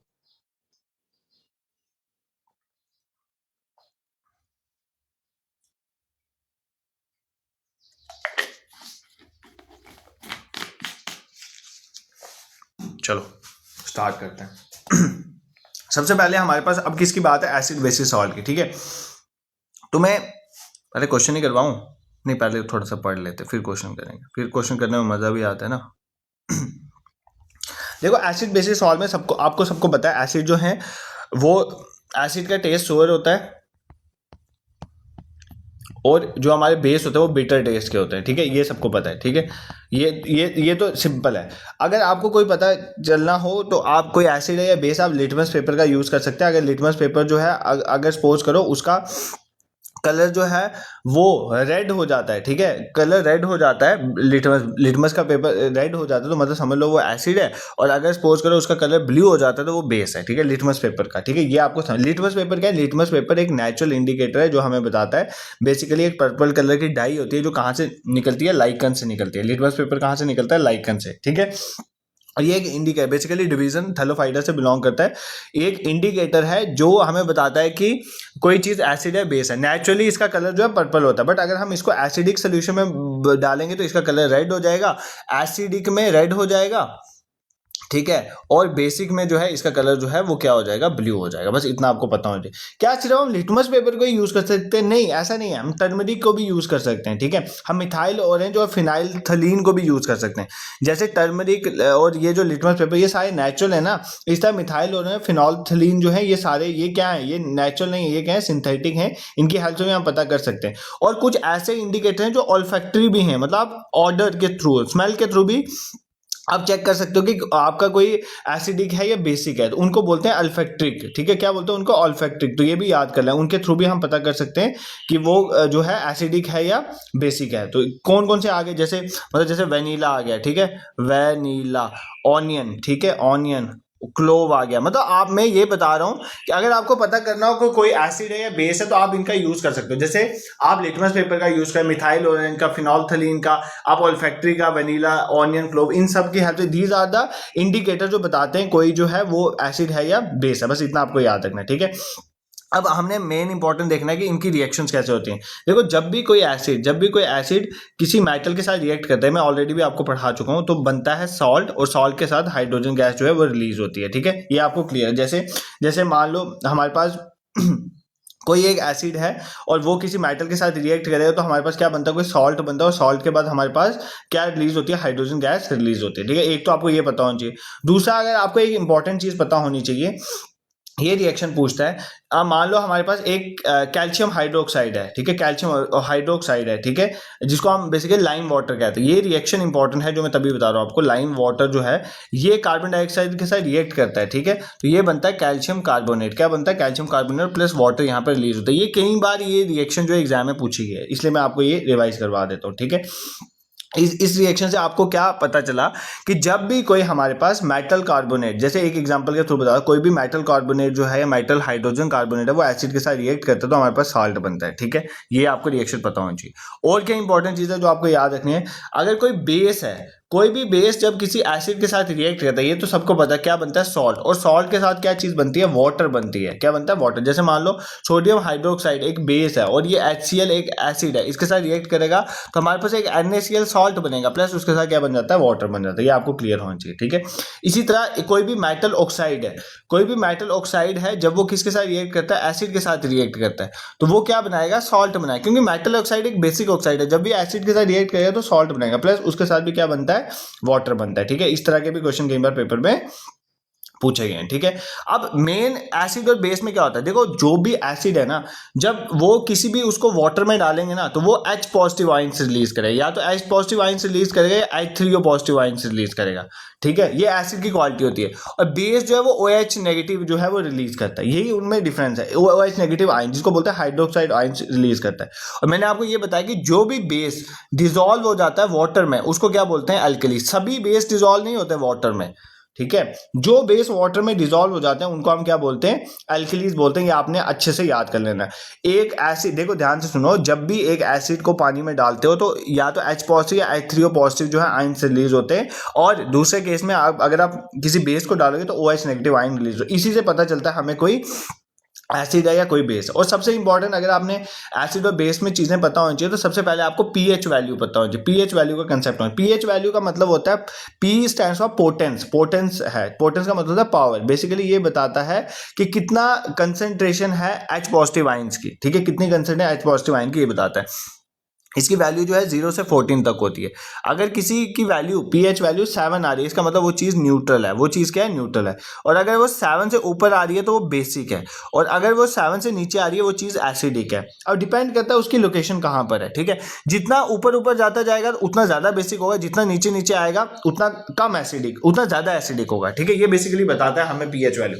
पीएच वैल्यू, जिसकी भी पीएच वैल्यू बेसिकली बताता है हाइड्रोजन आयन की कितनी कंसंट्रेशन है किसी सोल्यूशन में। इसकी वैल्यू अगर 7 है, इसका मतलब वो चीज़ न्यूट्रल है, ना एसिडिक है ना बेसिक है। अगर 7 से ऊपर वैल्यू जा रही है तो बेसिक वैल्यू, 7 से नीचे आ रही है तो वो एसिडिक वैल्यू है। ये आपको क्लियर होना चाहिए। जैसे मान लो कोई गैस्ट्रिक जूस है तो पेपर में पूछता है गैस्ट्रिक जूस की पीएच वैल्यू कितनी है? हमारे जो स्टोमक में HCl वगैरह उसकी वैल्यू 1.2 है। जो लेमन जूस है, मान लो लेमन जूस की वैल्यू कितना एसिडिक होता है? Lemon juice 2.2। आपका जो ब्लड है ना, प्योर ब्लड भी आपका जो है वो न्यूट्रल नहीं होता है, वो थोड़ा स्लाइटली बेसिक होता है, क्योंकि इसकी वैल्यू 7.4 होती है। फिर मिल्क ऑफ मैग्नीशिया जो है, मिल्क ऑफ मैग्नीशिया, मान लो किसी को एसिडिटी हो तो मिल्क ऑफ मैग्नीशिया यूज करने के बोलते हैं ना, इसकी वैल्यू कितनी होती है? 10। और सोडियम हाइड्रोक्साइड जो है ना वो बहुत बेसिक होता है, इसकी वैल्यू 14 होती है। तो ये आपको पता होना चाहिए। और अच्छे से पढ़ के जाना इन पीएच पेपर में जाने से पहले कि इन पीएच वैल्यू की हमारी बॉडी में क्या इंपॉर्टेंस है। जैसे मान लो हमारी जो ह्यूमन बॉडी है इसकी पीएच रेंज जो है वो 7 से 7.8 तक होती है, ठीक है, 7.8 तक, ठीक है, क्योंकि हमारा मैंने बताया ना ब्लड जो है स्लाइटली बेसिक होता है। और जो है रेन वाटर एसिड रेन कब होती है, मान लो जब पीएच वैल्यू 5.6 से कम होगी तो हम उस सिचुएशन को बोलते हैं क्या आ गया, एसिड रेन होगी, ठीक है। और उसके बाद जो है हमारे स्टोमक में पीएच वैल्यू बहुत ज्यादा होती है, इसलिए हम बहुत कम होती है पीएच वैल्यू, एसिडिक होता है हमारा HCl वगैरह, तो इसलिए हम एंटासिड का यूज करते हैं। और हमारा टूथ खराब हो जाता है कई बार, कब खराब होता है, जब हमारे माउथ की पीएच वैल्यू जो है 5.5 से कम हो जाएगी तो हमारे टीथ जो है वो खराब होने शुरू हो जाते हैं, ठीक है, क्योंकि हमारा जो टूथ है वो बेसिकली इनेमल जो होता है, टूथ इनेमल जो होता है कैल्शियम हाइड्रोक्सी एपिटेट का बना होता है, वो खराब होना शुरू हो जाता है। और ये क्या होता है, ज़्यादा शुगर यूज़ करना है। जैसे मान लो हमने क्या किया, और चीज़ें आपको बतानी चाहिए, जैसे बी स्टिंग है, नेटल स्टिंग है, इन सब में भी एसिडिक होता है, मिथेनोइक एसिड होता है, ठीक है, और वो भी उसमें भी एसिड होता है। ये चीज़ें भी आपको क्लियर होनी चाहिए, ठीक है। हम सबसे इंपॉर्टेंट है, कई बार ना सोर्सेज में से क्वेश्चन आपको पूछेगा कौन किस चीज का सोर्स है। जैसे मान लो विनेगर है, ठीक है, विनेगर जो है, विनेगर में कौन सा एसिड होता है, एसिटिक एसिड होता है, एसिटिक एसिड, ठीक है। इसी तरह ऑरेंज है, ऑरेंज में कौन सा होता है, सिट्रिक एसिड है, ठीक है, ऑरेंज मतलब जो खट्टी चीजों में सिट्रिक एसिड होता है ना। उसी तरह आपका ऑरेंज छोड़ के लेमन में भी कौन सा होता है, सिट्रिक एसिड, ठीक है। टोमेटो में होता है ऑक्सैलिक एसिड, टोमेटो में ऑक्सैलिक एसिड, ठीक है। उसके बाद टैमारिंड जो है आपका, ठीक है, टैमारिंड में आपका कौन सा होता है, टैमारिंड में आपका टार्टरिक एसिड होता है, टार्टरिक एसिड, ठीक है। ये आपके बुक से पढ़ सकते हो कहीं पे, जो एंट अगर आपको काट लेती है तो उसके स्टिंग में या आपका नेटल के स्टिंग में, इनमें कौन सा एसिड होता है, इनमें होता है मिथेनोइक एसिड। कौन सा होता है, मिथेनोइक एसिड, ठीक है, ये आपको याद रखना है, ठीक है। इसी तरह से आपने, और जैसे खट्टा मिल्क और दही हो गया, इन सब में कौन सा होता है, लैक्टिक एसिड, ये आपको चीजें क्लियर। इसी तरह साल्ट के बारे में कुछ इंपॉर्टेंट चीजें पढ़ लेना, जैसे NaCl है, जैसे उसके बाद हमारे पास सोडियम कार्बोनेट है, सोडियम बाइकार्बोनेट, उनके यूजेस क्या है, कहाँ पर यूज होते हैं, वो सारी चीजें आप अच्छे से देख लोगे पेपर में जाने से पहले। चलो आप क्वेश्चन पे थोड़ी चलते हैं। अब आपको ऐसा नहीं है लगे कि सर बिल्कुल क्वेश्चन करवा ही नहीं रहे, ठीक है, तो क्वेश्चन थोड़े सॉल्व कर लेते हैं। देखो सबसे पहला क्वेश्चन आपका जो है, सबसे पहला क्वेश्चन कहता है लिटमस जो है, बेसिकली लिटमस जो है वो टर्न करता है रेड, लिटमस रेड हो जाता है एसिडिक सोल्यूशन में, ठीक है। फिनोल्फथलीन जो है वो कलरलेस रहता है एसिडिक सोल्यूशन में। देखो पहली स्टेटमेंट में तुम्हें कोई दिक्कत नहीं है कि लिटमस जो है वो एसिडिक सोल्यूशन में रेड होता है और बेसिक सोल्यूशन में ये ब्लू हो जाता है। फिनोल्फथलीन जो है मैंने आपको बताया मिथाइल ऑरेंज, इनका क्या होता है, फिनोल्फथलीन जो है ना बेसिकली जब भी वो कोई एसिडिक सोल्यूशन होती है तो वो कलरलेस हो जाता है, ठीक है। और जब आप इसको बेसिक सोल्यूशन में डालोगे तो ये पिंक कलर का हो जाएगा। तो फिनोल्फथलीन जब भी कोई बेसिक सोल्यूशन होगा पिंक या मेजेंटा कलर का ये हो जाता है, और एसिडिक सोल्यूशन में ये कलरलेस रहता है। फिनोल्फथलीन के बारे में ये याद रखना, ठीक है। मिथाइल ऑरेंज जो होता है ना, सिंपली मिथाइल ऑरेंज लिखा हुआ है, ये येलो हो जाता है एसिडिक सोल्यूशन में, ऐसा नहीं है। मिथाइल ऑरेंज जो है वो येलो हो जाता है बेसिक सोल्यूशन में। कौन सी, बेसिक सोल्यूशन में ये येलो हो जाता है, अल्कलीन सोल्यूशन में ये येलो हो जाता है। और बेसिकली जो एसिडिक सोल्यूशन है, एसिडिक सोल्यूशन में बेसिकली ये कौन से कलर का हो जाता है, ऑरेंज कलर का या रेड कलर का हो जाता है, ठीक है। इसमें पहली और दूसरी स्टेटमेंट करेक्ट है। मैंने क्या बताया, लिटमस पेपर जो है वो एसिडिक सोल्यूशन में रेड हो जाता है। फिनोल्फथलीन जो है वो कलरलेस रहता है एसिडिक सोल्यूशन, बिल्कुल करेक्ट है। एसिडिक सोल्यूशन में रखोगे तो कलरलेस रहेगा, बट बेसिक सोल्यूशन में फिनोल्फथलीन को डालोगे पिंक कलर का हो जाएगा। बट मिथाइल ऑरेंज जो है वो बेसिक सोल्यूशन में येलो कलर का होता है और एसिडिक सोल्यूशन में ये ऑरेंज या रेड कलर का थोड़ा हो जाता है। तो इतना आपको पता होना चाहिए कौन सा किस में क्या है, क्योंकि ये इंडिकेटर्स हैं, यहीं पर तो गेम है सारी, ठीक है। एसिड जो है H पॉजिटिव आयन रिलीज करते हैं, बेसिस जो है OH नेगेटिव आयन रिलीज करते हैं। इन दोनों स्टेटमेंट में कोई गड़बड़ नहीं है। Acid show acidic nature in dry state. देखो ड्राई स्टेट में एसिड जो हैं वो एसिडिक नेचर नहीं शो करते, ठीक है। क्योंकि एसिडिक नेचर कैसे शो होगा, एसिडिक नेचर शो करना या बेसिक नेचर शो होने का मतलब है, एसिडिक नेचर शो होने का मतलब H पॉजिटिव या H3O पॉजिटिव, मैंने आपको बताया आयन का रिलीज होना। अब ये तभी रिलीज होगा जब मान लो हमारे पास क्या होगा, ये तभी होगा जब ये आपस में डिसोसिएट होंगे, ठीक है। जब HCl, देखो ना यार, जब HCl डिसोसिएट होगा, टूटेगा, तभी वो H पॉजिटिव और Cl नेगेटिव, तभी तो H पॉजिटिव निकलेगा ना। तो अगर वो डिसोसिएट होगा तो नहीं निकलेगा। तो ड्राई स्टेट में डिसोसिएशन पॉसिबल नहीं होता है, इसलिए एसिड जो है एसिडिक नेचर ड्राई स्टेट में शो नहीं करते हैं, ठीक है। ये भी चीज आपने दिमाग में बिठा लें। नेक्स्ट देखो, अब ये मैच द फॉलोइंग, ये तो तुम्हें अच्छे से कर लेना चाहिए यार, इस क्वेश्चन में तुम्हें कोई दिक्कत नहीं होनी चाहिए। कहां पर कौन सा एसिड यूज होता है, ठीक है। ऑक्सैलिक एसिड कहां पर होता है, सिट्रिक एसिड, एस्कॉर्बिक एसिड कहां पर, टार्टरिक एसिड, ठीक है। मैंने अभी आपको समझाया था जब मैं पढ़ा था, टैमारिन में टार्टरिक एसिड यूज होता है, ठीक है। जो हमारा एस्कॉर्बिक एसिड है ना वो सिट्रस फ्रूट्स में यूज होता है। ऑक्जेलिक एसिड जो है स्पाइनेज में। देखो ऑक्जेलिक एसिड जो है ना, स्पाइनेज हो गया, टमाटो हो गया, ग्रीन लीफी वेजिटेबल्स होते हैं, इन सब में ऑक्जेलिक एसिड होता है। अगर मैं एस्कॉर्बिक एसिड की बात करूं, आपके कोई भी सिट्रस फ्रूट, मतलब एस्कॉर्बिक एसिड में विटामिन सी वाला, तो सिट्रस फ्रूट हो गए, आंवला हो गया, ठीक है, इन सब में एस्कॉर्बिक एसिड मेनली होता है, ठीक है, ये आपको याद रखना है। और टार्टिक एसिड जो आपका मैंने पहले भी बताया, आपका ग्रेप्स हो गया, टैमरिंड हो गया, बनानास, पाइनएप्पल्स, इन सब में होता है, ठीक है। तो पहले का फर्स्ट का थर्ड, सेकंड का सेकंड, फर्स्ट का थर्ड, सेकंड का सेकंड और थर्ड का फर्स्ट, ठीक है, ये आ गया option A is the correct answer. ये अच्छे से देख लेना, मैं एक बार फिर वापस रिवाइज कर, जैसे सिट्रिक एसिड कोई भी सिट्रस फ्रूट्स जो होंगे, चाहे लेमन है, लाइम्स, ऑरेंज, उन सब में होगा। एसिडिक एसिड विनेगर में होगा, ठीक है। लैक्टिक एसिड कर्ड में, सोर मिल्क में होगा। टार्टिक एसिड ग्रेप्स, टैमरिंड में होगा। मैलिक एसिड के एप्पल्स वगैरह में मैलिक एसिड होता है, ठीक है, बनानास में। ऑक्सैलिक एसिड स्पाइनेच में होगा, टोमेटो में, ग्रीन वेजिटेबल्स में भी होता है। फॉर्मिक एसिड प्रेजेंट होता है, मेथनोइक एसिड वगैरह जो एंटासिड हैं, बी स्टिंग्स हैं, इनमें प्रेजेंट होता है। एस्कॉर्बिक एसिड जो है आंवला वगैरह में, सिट्रस फ्रूट में प्रेजेंट होता है। एचसीएल जो हमारे गैस्ट्रिक है उसमें होता है। और कार्बोनिक एसिड हमारे जो सॉफ्ट ड्रिंक्स है ना, कई बार ये भी पूछ लेता है, हमारे जो सॉफ्ट ड्रिंक्स वगैरह हम पीते हैं ना, उसमें कार्बोनिक एसिड प्रेजेंट होता है, ठीक है, सॉफ्ट ड्रिंक्स वगैरह में, ये याद कर लेना, यहाँ से भी पूछ सकते हैं। तो ये इंपॉर्टेंट है, कौन सा किस में क्या होता है, ये थोड़ा सा पेपर में जाने से पहले एक बार देख के जाना, ठीक है, ये नहीं बोलना फिर पढ़ाया नहीं था। नेक्स्ट देखो, हाँ अब देखो, ये कौन से, बेसिकली यहाँ पर हमें बताना है कौन से बेस को क्या बोलते हैं, किसका क्या फंक्शन है, उसके रिलेटेड है, ठीक है। जैसे सबसे पहले बात करें कैल्शियम हाइड्रोक्साइड।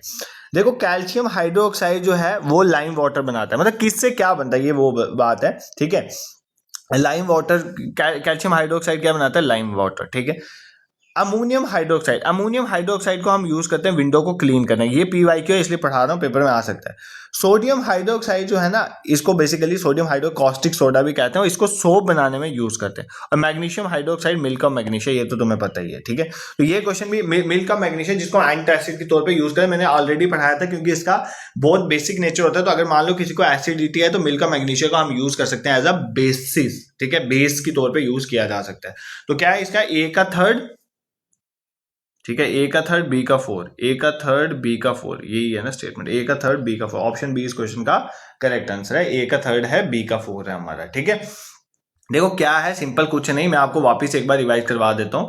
मतलब आपको कुछ चीजें, जैसे सोडियम हाइड्रोक्साइड, आपको इनके यूजेस पता होंगे, बेस, साल्ट, एसिड, इनके यूज अच्छे से। जैसे सोडियम हाइड्रोक्साइड है ना, सोडियम हाइड्रोक्साइड जो है हमारे पास, सोडियम हाइड्रोक्साइड को सोप बनाने में हम मेनली यूज करते हैं, ठीक है।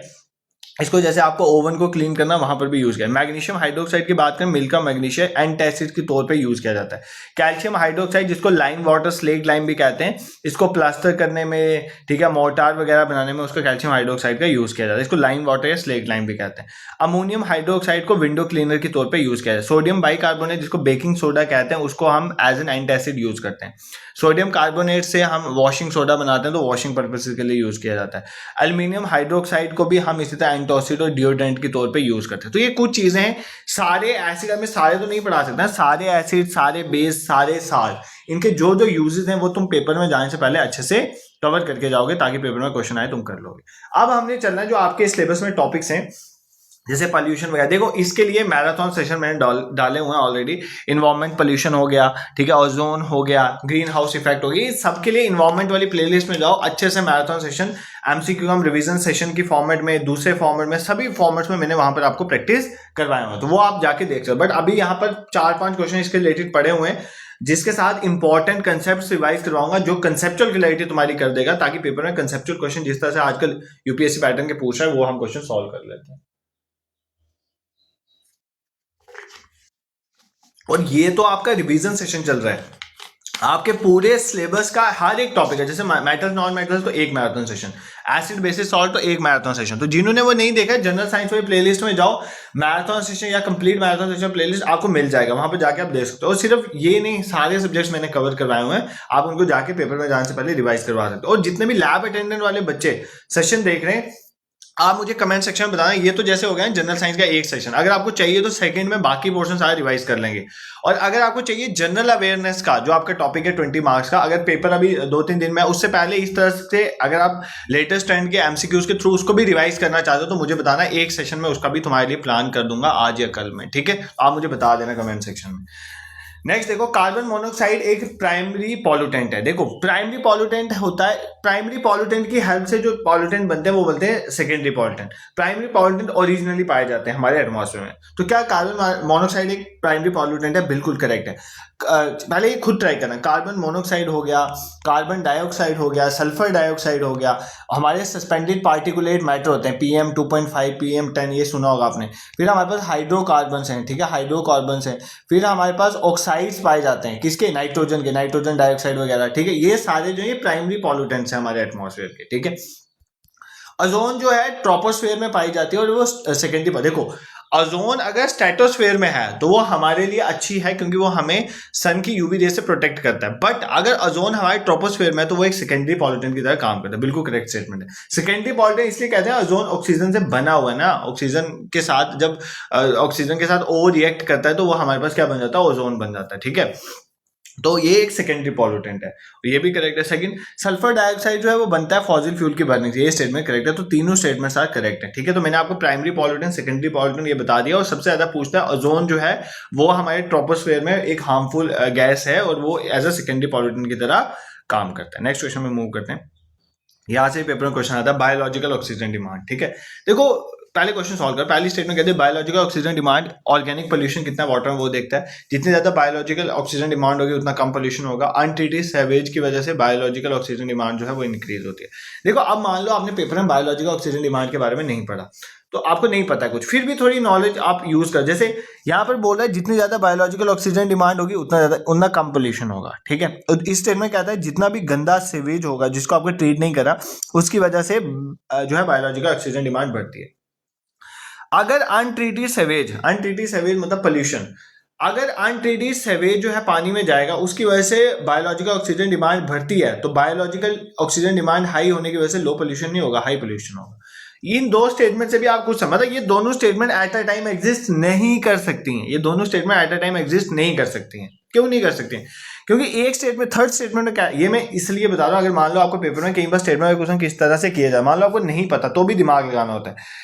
अनट्रीटेड सीवेज मतलब आपके घरों का जो सीवेज है वो गंदा है, उसको साफ नहीं किया, ट्रीट नहीं किया गया, उसकी वजह से बोल रहा है जो बायोलॉजिकल ऑक्सीजन डिमांड है वो बढ़ रही है, बैलेंस ऑफ पेमेंट बोलने लगा था। और बायोलॉजिकल ऑक्सीजन डिमांड जो है उससे बढ़ रही है। और दूसरे में कह रहा है जितनी ज्यादा बायोलॉजिकल ऑक्सीजन डिमांड है उतना कम पोल्यूशन। अगर तो अनट्रीटेड सेवेज एक पोल्यूशन है, अगर उसकी वजह से बायोलॉजिकल ऑक्सीजन डिमांड बढ़ रही है, इसका मतलब जितनी ज्यादा बायोलॉजिकल ऑक्सीजन डिमांड होगी उतना ज्यादा पोल्यूशन होगा, कम नहीं हो सकता। तो ये स्टेटमेंट करेक्ट अगर आप मानते तो ये स्टेटमेंट ऑटोमेटिकली रॉन्ग हो जाती, ठीक है। Third correct, second wrong. अगर मैं मान के चलता हूँ थर्ड करेक्ट सेकंड रॉन्ग, तो आपके पास यही ऑप्शन बचता है कि पहली भी करेक्ट है, तो first and third is the correct answer, ठीक है। बेसिकली भी बायोलॉजिकल ऑक्सीजन डिमांड क्या होता है, देखो बायोलॉजिकल ऑक्सीजन डिमांड मतलब कितनी डिजॉल्व ऑक्सीजन जो है किसी माइक्रो ऑर्गेनिज्म को चाहिए ताकि वो ऑर्गेनिक मैटर को ब्रेक डाउन कर सके। देखो जो भी हमारे पानी के अंदर माइक्रो ऑर्गेनिजम्स रह रहे हैं, ठीक है, उनको ऑक्सीजन तो चाहिए ना ब्रेक करने के लिए ऑर्गेनिक मैटर को, ठीक है। दैट इज नोन है बायोलॉजिकल ऑक्सीजन डिमांड। बट क्या होता है, यूट्रॉफिकेशन की वजह से, ध्यान से सुना, वो अभी नेक्स्ट क्वेश्चन है वैसा, यूट्रॉफिकेशन की वजह से जो हमारे वाटर बॉडीज होते हैं उसमें न्यूट्रन बहुत ज्यादा बढ़ जाते हैं। न्यूट्रन्स बढ़ने की वजह से वहां की बायोलॉजिकल ऑक्सीजन डिमांड जो है वो बढ़ जाती है। क्यों? क्योंकि ऑक्सीजन कम हो जाती है, डिजॉल्व ऑक्सीजन कम हो जाती है, बायोलॉजिकल ऑक्सीजन डिमांड बढ़ जाती है। और जहां पर भी बायोलॉजिकल ऑक्सीजन डिमांड ज्यादा होती है वहां पर ज्यादा पोल्यूशन होता है, ठीक है, ये याद कर लेना। तो उसकी वजह से ऑक्सीजन कम हो जाता है, ऑक्सीजन कम होने की वजह से एक्वेटिक लाइफ जो है बहुत हैम्पर होती है। तो option 1 and 3 are the correct answer, ठीक है। नेक्स्ट क्वेश्चन में 16 पे मूव करते हैं। Consider the following statement. Eutrophication is caused by the excess nutrients in water. पानी में excess nutrients चले जाएं उसको eutrophication कहते हैं. It lead to depletion of dissolved oxygen से कम हो जाती है और aquatic biodiversity से improve होती है. भाई यहाँ पर भी अगर आप common sense लगाते कर सकते, देखो ये कह रहा है यूट्रॉफिकेशन जो है इसकी वजह से, ये क्यों होता है जब न्यूट्रन्स बढ़ जाते हैं वाटर बॉडी में, ठीक है, इसकी वजह से डिजॉल्व्ड ऑक्सीजन कम हो जाती है। और इसकी अगर मान लो डिजॉल्व्ड ऑक्सीजन कम होगी तो बायोडाइवर्सिटी इंप्रूव कैसे होगी? अगर डिजॉल्व्ड ऑक्सीजन कम होगी, सिंपल पहली स्टेटमेंट को भूल जाओ, दूसरी तीसरी स्टेटमेंट, अगर डिजॉल्व्ड ऑक्सीजन कम होगी, डिजॉल्व्ड ऑक्सीजन अगर कम होगी तो उससे बायोडाइवर्सिटी खत्म हो रही है। अगर ऑक्सीजन ही नहीं है तो बायोडाइवर्सिटी कैसे एग्जिस्ट करेगी? अगर ये स्टेटमेंट तो करेक्ट है ना, ठीक है। अगर ऑक्सीजन जो है डिजॉल्व ऑक्सीजन कम होगी, उसकी वजह से डिप्लीशन, यूट्रॉफिकेशन वजह से डिप्लीशन होगी डिजॉल्व ऑक्सीजन की, इसकी वजह से एक्वेटिक बायोडाइवर्सिटी इंप्रूव नहीं, खत्म होगी। तो सेकंड स्टेटमेंट अगर करेक्ट मानोगे तो थर्ड रॉन्ग होगी, ठीक है। तो पहली स्टेटमेंट तो करेक्ट है, eutrophication is caused by the excess nutrient. देखो यूट्रॉफिकेशन एक ऐसा फिनोमेना होता है जब वाटर बॉडीज में ओवर इनरिचमेंट हो जाती है न्यूट्रन बहुत ज्यादा पहुंच जाते हैं, मेनली फॉस्फोरस एंड नाइट्रोजन वगैरह, ठीक है।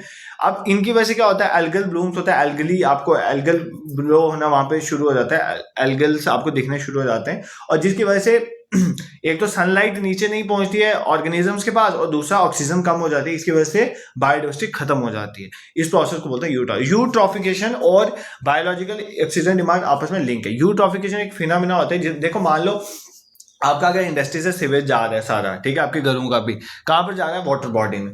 इससे क्या होता है, न्यूट्रन बहुत ज्यादा पानी में पहुंच गए। न्यूट्रन पानी में पहुंचने की वजह से सबसे बड़ा नुकसान क्या होता है, एल्गली ग्रो होना, उसकी वजह से क्या होता है, सनलाइट बहुत कम हो जाती है, सनलाइट की वजह से ऑक्सीजन भी डिप्लीट, ऑक्सीजन डिप्लीट, तो जिसको हम क्या बोलते हैं बेसिकली बायोलॉजिकल ऑक्सीजन डिमांड बढ़ जाती है। ऑक्सीजन ही काम है तो डिमांड बढ़ जाएगी, डिमांड बढ़ जाएगी तो ऑक्सीजन मिलेगी नहीं, माइक्रो ऑर्गेनिज्म ये ब्रेक डाउन नहीं होगी, उसकी वजह से क्या होता है, एक्वेटिक लाइफ जो है डिस्ट्रॉय हो जाती है, ठीक है। ये एक पोल्यूशन में आपको ये चीज पता होनी चाहिए। नेक्स्ट क्वेश्चन देखो ओजोन के बारे में। ओजोन ट्रोपोस्फेयर में एक पॉल्यूटेंट है, ओजोन स्ट्रेटोस्फेयर में प्रोटेक्ट करता है लाइफ को, ठीक है। बोथ के सेम इफेक्ट हैं, नहीं, दोनों के सेम इफेक्ट नहीं, अलग अलग इफेक्ट हैं। ट्रोपोस्फेयर में पॉल्यूटेंट है और स्ट्रेटोस्फेयर में लाइफ को प्रोटेक्ट करता है, तो अलग अलग है ना, क्योंकि स्ट्रेटोस्फेयर में ये ओजोन लेयर से हमें अल्ट्रावायलेट रेस से बताता है। अब PM 2.5 के भी कई बार पेपर में क्वेश्चन आते हैं। PM 2.5 देखिए ये पार्टिकुलर मैटर है जो हमारे एटमॉस्फेयर में लंबे समय तक एग्जिस्ट करते हैं और ये खत्म नहीं होते। और PM 2.5 जो है लंग्स में एंटर कर देता है, बिल्कुल लंग रिलेटेड प्रॉब्लम्स कॉज करता है। PM 10 इज लेस, देखो जितना पार्टिकुलर मैटर का कम साइज होगा उतना हार्मफुल होगा। PM 2.5 जो है वो ज्यादा हार्मफुल है PM 10 से, तो बिल्कुल ये भी करेक्ट स्टेटमेंट है। पर्टिकुलर मैटर जो है रिस्पायरेटरी सिस्टम को हैम्पर करते हैं, ये भी करेक्ट, तो ऑप्शन डी इस क्वेश्चन का करेक्ट आंसर 1, 2 एंड 3, ठीक है।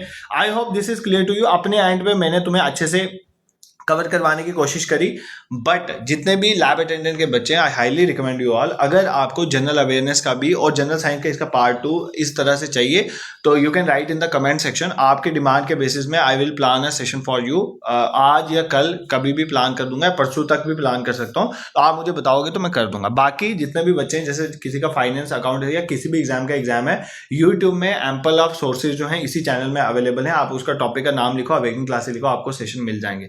बाकी फाइनेंस अकाउंट असिस्टेंट के बच्चे अगर ये वीडियो देख रहे हैं तो आपकी क्लासेस जो है वो रेगुलरली चल रही हैं, इकोनॉमिक्स के मैराथन सेशन चल रहे हैं, सब यूट्यूब में ही है, उसके 3 मैराथन सेशन हो चुके हैं, और बाकी लैब अटेंडेंट के पेपर के बाद 4th वन भी आ जाएगा, और 6-7 मैराथन सेशन में कवर कर लेंगे।